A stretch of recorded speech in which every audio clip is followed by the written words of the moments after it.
Heading north out of Idlewild, my next task was to navigate through the remainder of the San Jacinto wilderness.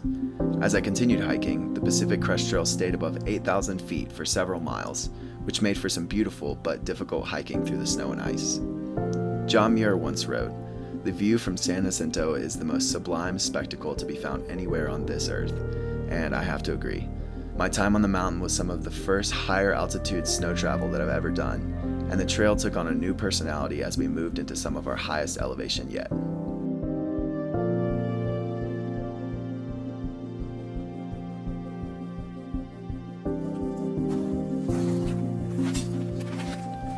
The most difficult obstacle here was navigation, as much of the trail was obscure and hard to follow because of the high snow and scarcity of hikers who had already passed through.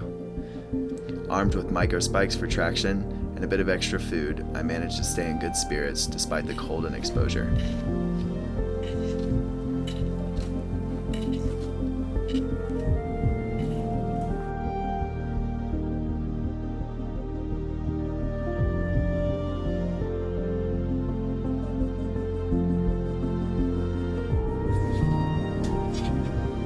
Up on the mountain, I had the pleasure of meeting a fellow thru hiker named Brave Happy, and we teamed up to finish out the San Jacinto section.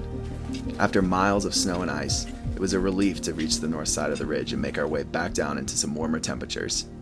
It was great to finally feel some warm sunshine and solid, dry ground under my feet.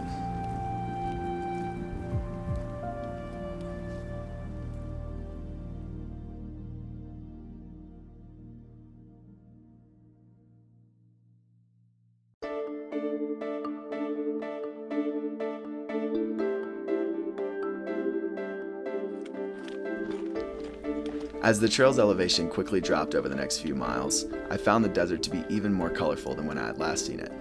The super bloom is still in full swing, and wildflowers of all shapes and colors line the trail. Despite having descended thousands of feet in a matter of hours, the snowy San Jacinto peak could be seen towering over the valley.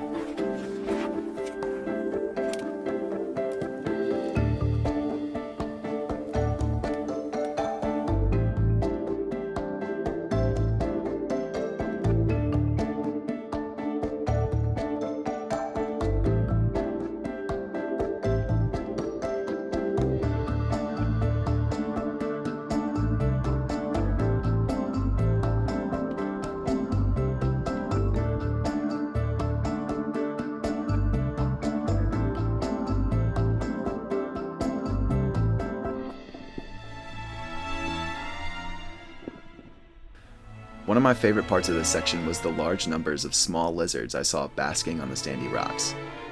While I've yet to see any snakes thus far, one local did warn me that seeing lizards is a sure indicator of rattlesnake season.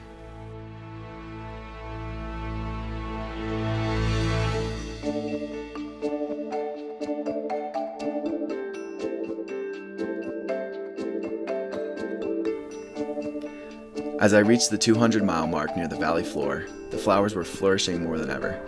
Now feeling hot sun and temperatures in the 80s, it was hard to think that I had been sleeping below freezing just the night before. After finding a road crossing, I made my way into the small town of Cabazon to treat myself to my very first In-N-Out burger, which absolutely lived up to the hype.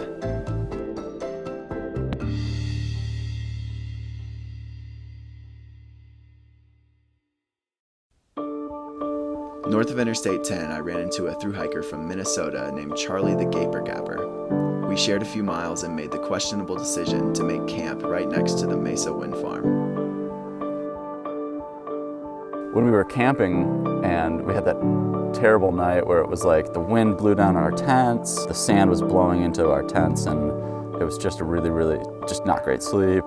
We wake up in the morning, first thing we do is trudge up a huge hill, and it's like one of those things where all of a sudden you have a really low, you're just not feeling very good, and then you pop over and you just see these fields of poppies, these beautiful yellow California poppies that match like my Frog Dogs jacket, like nothing I'd ever seen in the Midwest before, just beautiful flowers like everywhere up and down the hillsides, and you just have this rush of like, oh yeah, this is one of the reasons why I'm hiking this hike, is for things like this.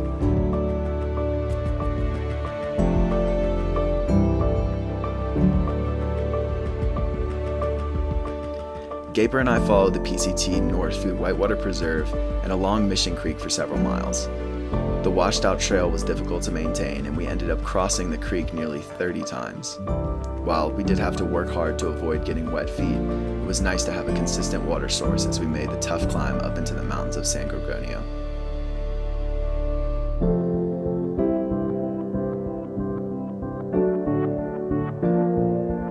Dude, the trail's been amazing. Literally, there hasn't been a section yet where I haven't been totally in love with it. You're in it for the highs and the lows. And there are a lot of highs and there are a lot of lows.